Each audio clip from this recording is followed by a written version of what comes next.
সন্ধেবেলায় বজ্রবিদ্যুৎ সহ জোরে ঝড় বৃষ্টি শুরু হয়।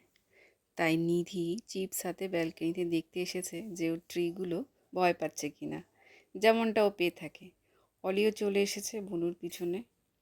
হঠাৎ করেই 2-3 সেকেন্ডের জন্য কারেন্ট অফ হয়ে যায়, আবার চলেও আসে। ঝড়ের দাপটে ঘরের জিনিসপত্র দুমদাম পড়ছে।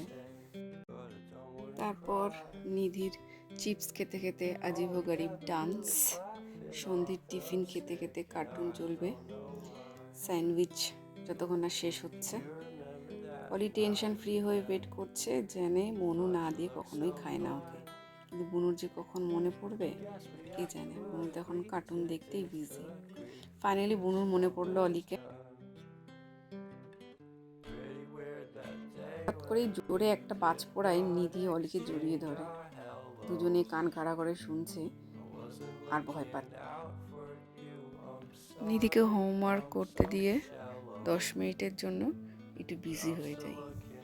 এসে দেখি হোমওয়ার্ক করতে করতে ফাঁকিবাজ নিধি পড়াশোনায় ফাঁকি দিয়ে ফ্লোরে সুইমিং করছে। বই খাতা খোলা পড়ে আছে আর নিধি সুইমিং করছে।